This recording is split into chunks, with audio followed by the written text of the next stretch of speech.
नमस्कार। प्रादेशिक समाचार के साथ मैं पूनम किरकेट्टा। पहले मुख्य समाचार। प्रधानमंत्री ने लोगों से खादी और हस्तशिल्प उत्पादों को दैनिक जीवन का हिस्सा बनाने की अपील की। त्योहारी मौसम में आत्मनिर्भर भारत बनाने के संकल्प को मजबूत करने को कहा। कोविड रोधी टीकाकरण अभियान में गंभीर बीमारियों से ग्रस्त बच्चों को प्राथमिकता देगी केंद्र सरकार। राष्ट्रीय टीकाकरण तकनीकी सलाहकार दल के अध्यक्ष ने कहा, स्वस्थ बच्चों का बाद में होगा टीकाकरण। केंद्रीय रसायन और उर्वरक मंत्री आज वर्चुअल माध्यम से विशेष सप्ताह का करेंगे उद्घाटन। देश भर में विभिन्न गतिविधियों का होगा आयोजन।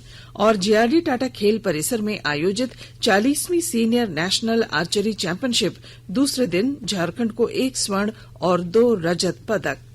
और अब समाचारों से पहले जरूरी संदेश।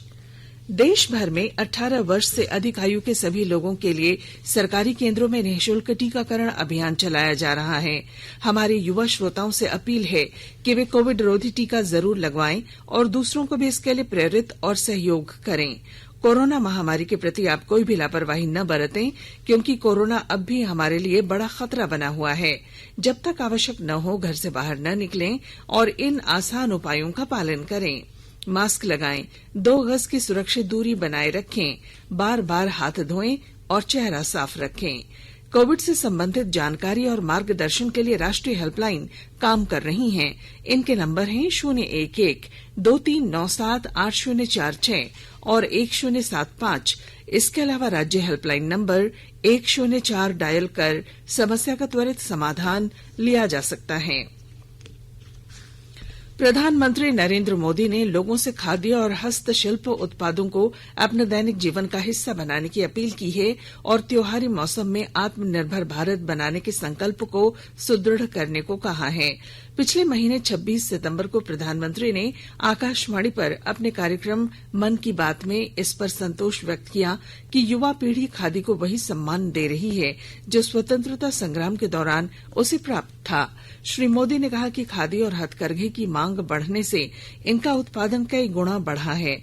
उन्होंने कहा कि दिल्ली में खादी इंडिया के शोरूम ने कई बार 1 करोड़ रुपए से अधिक का कारोबार किया है। केंद्र सरकार कोविड रोधी टीकाकरण अभियान में गंभीर बीमारियों से ग्रस्त बच्चों को प्राथमिकता देगी। राष्ट्रीय टीकाकरण तकनीकी सलाहकार दल के अध्यक्ष डॉ एन.के. अरोड़ा ने ये जानकारी देते हुए कहा कि स्वस्थ बच्चों का टीकाकरण बाद में किया जाएगा। 12 से 18 वर्ष तक के बच्चों के टीकाकरण पर सरकार की योजना पर बातचीत करते हुए उन्होंने बताया कि उन बच्चों की पहचान की जा रही है जो गंभीर बीमारियों से ग्रस्त हैं और जिन्हें अस्पताल में उपचार की जरूरत है। उन्होंने कहा कि कुछ दिनों में यह सूची सार्वजनिक कर दी जाएगी। उन्होंने कहा कि देश के विभिन्न जिलों में टीकाकरण के ऐसे प्रबंध किए जा रहे हैं जिससे बच्चों को जिले से बाहर यात्रा की जरूरत न पड़े। भारत के औषधि नियंत्रक ने अगस्त में वयस्कों और 12 वर्ष से अधिक आयु के बच्चों को आपात स्थिति में जायडस कोडेला की डीएनए वैक्सीन दिए जाने को मंजूरी दी थी। देश में अब तक 90 करोड़ 51 लाख से अधिक कोविड रोधी टीके लगाए जा चुके हैं। स्वास्थ्य मंत्रालय के अनुसार स्वस्थ होने की दर 97.87% हो गई है। केंद्र सरकार ने कहा है कि राज्यों और केंद्र शासित प्रदेशों को अब तक 88 करोड़ 94 लाख से अधिक कोविड रोधी टीके उपलब्ध कराए जा चुके हैं। स्वास्थ्य मंत्रालय ने बताया है कि 5 करोड़ 38 लाख से अधिक टीके अब भी राज्यों, केंद्र शासित प्रदेशों और निजी अस्पतालों के पास उपलब्ध हैं। राज्य में पिछले 24 घंटों में कोरोना के 9 नए मामले सामने आए। इनमें रांची में 5 और पूर्वी सिंहभूम तथा धनबाद में 2-2 संक्रमित मिले। वहीं 21 जिलों में कोरोना का एक भी मामला नहीं मिला। राज्य में अभी सक्रिय मामलों की संख्या 98 है। रिकवरी रेट 98.49% है। सूचना और प्रसारण मंत्री अनुराग ठाकुर ने कहा है कि प्रधानमंत्री नरेंद्र मोदी के मजबूत नेतृत्व से देश में समान रूप से सभी नागरिकों को निःशुल्क कोविड टीकाकरण सुनिश्चित करने में मदद मिली है। उन्होंने कहा कि केंद्र सरकार सभी देशवासियों को लगभग 35,000 करोड़ रुपए की लागत से कोविड रोधी टीके लगा रही है। श्री ठाकुर हिमाचल प्रदेश में एक जनसभा को संबोधित कर रहे थे। उन्होंने कहा कि प्रधानमंत्री ने कोरोना संकट के दौरान प्रधानमंत्री गरीब कल्याण अन्न योजना के अंतर्गत 80 करोड़ लोगों को 15 महीने तक निःशुल्क राशन उपलब्ध कराकर दुनिया के सामने एक उदाहरण पेश किया है।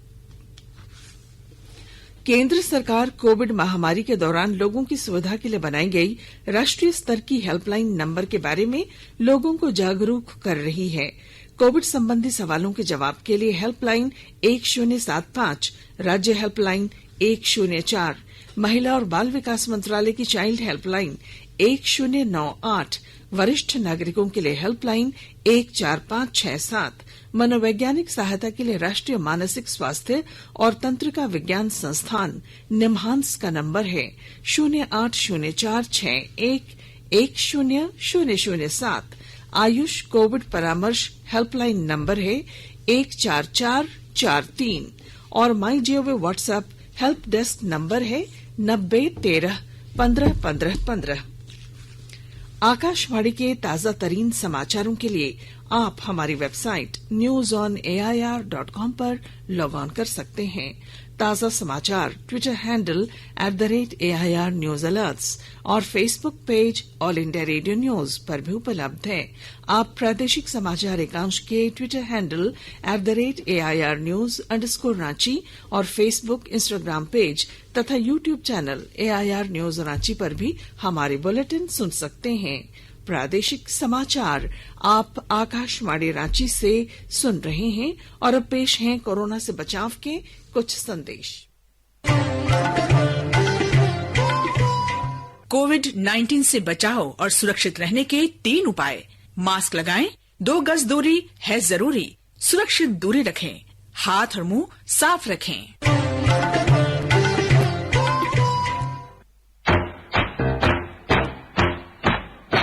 चलो मिलकर एक शुरुआत करें, चलो एक फैसला आज करें, मास्क नहीं तो टोकेंगे, कोरोना को रोकेंगे, चलो एक वादा करते हैं, चलो एक वादा करते हैं, मास्क नहीं तो टोकेंगे, कोरोना को रोकेंगे। भारत सरकार द्वारा जनहित में जारी। प्रादेशिक समाचार में आपका फिर स्वागत है। केंद्रीय रसायन और उर्वरक मंत्री मनसुख मंडाविया आज वर्चुअल माध्यम से विशेष सप्ताह का उद्घाटन करेंगे। इसके तहत देश भर में विभिन्न गतिविधियों का आयोजन होगा। फार्मास्यूटिकल विभाग आज से 10 अक्टूबर तक फार्मा की कहानी @75 भविष्य के अवसर विषय पर आधारित विभिन्न कार्यक्रमों का आयोजन करेगा। आजादी का अमृत महोत्सव के तहत प्रधानमंत्री भारतीय जन औषधि परियोजना के तहत 10 अक्टूबर को देश भर के 750 भारतीय जन औषधि केंद्रों पर स्वास्थ्य जांच शिविरों का आयोजन किया जाएगा और प्राथमिक चिकित्सा किट निःशुल्क वितरित की जाएगी। जन औषधि परिचर्चा में जेनेरिक दवाओं के बारे में जागरूकता फैलाने के लिए प्रधानमंत्री भारतीय जन औषधि केंद्रों के मालिक और वितरक, डॉक्टरों और स्वास्थ्य कार्यकर्ताओं के साथ बातचीत करेंगे। देश के 75वें स्वाधीनता दिवस समारोहों के उपलक्ष्य में आजादी का अमृत महोत्सव के अंतर्गत प्रादेशिक समाचार एकांश आकाशवाणी रांची द्वारा स्वाधीनता संग्राम और उसके गौरवशाली इतिहास पर 18 अगस्त से साप्ताहिक अमृत महोत्सव क्विज का शुभारंभ किया गया है। सेंट्रल कोलफील्ड्स लिमिटेड और mission blue foundation Amrit Mahotsav quiz में आकाशवाणी समाचार रांची के साथ सहयोगी के रूप में शामिल हैं। आजादी के 75 वर्षों का पर्व अमृत महोत्सव प्रत्येक बुधवार शाम 7 बजे प्रसारित होने वाले प्रादेशिक समाचार के दौरान पूछे गए प्रश्न का सही उत्तर देने वाले प्रथम 10 प्रतिभागियों में से लकी ड्रॉ द्वारा चुना हुआ एक प्रतिभागी इनाम का हकदार होगा। इसके लिए सुनते रहें आकाशवाणी रांची का प्रसारण।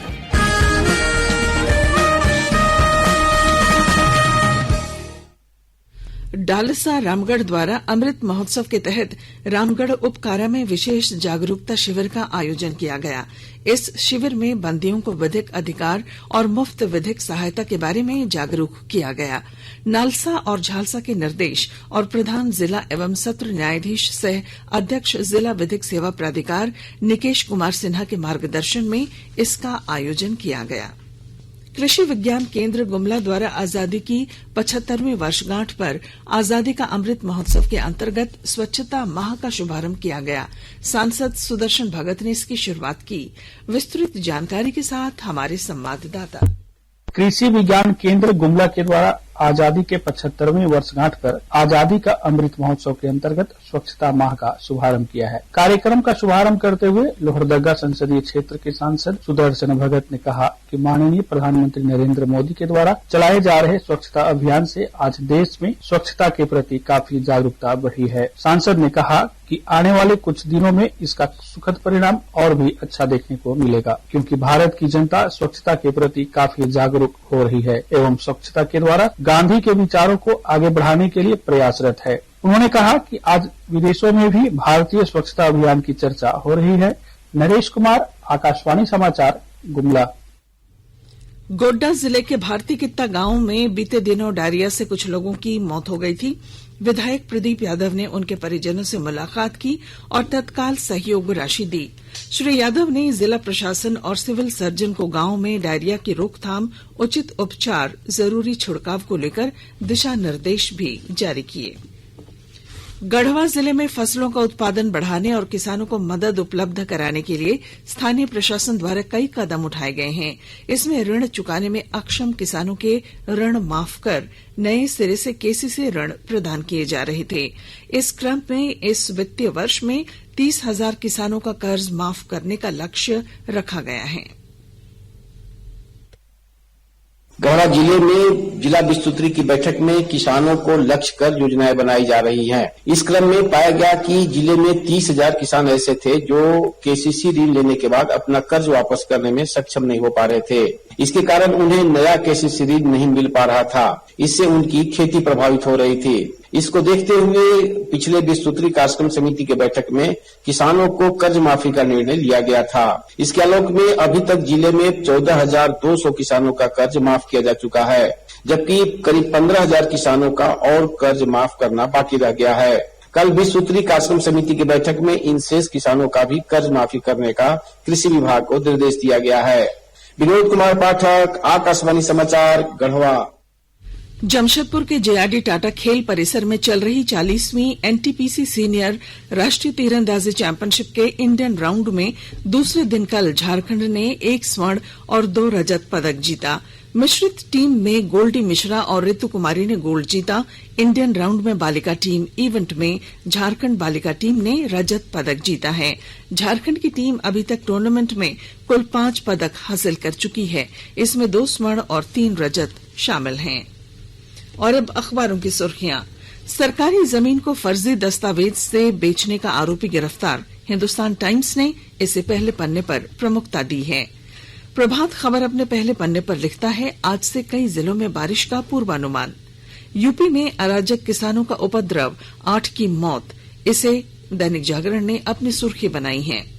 दैनिक भास्कर ने लिखा है, 13 साल बाद फिर शहर के नालों को ढकने, जल जमाव दूर करने पर शुरू होगा काम।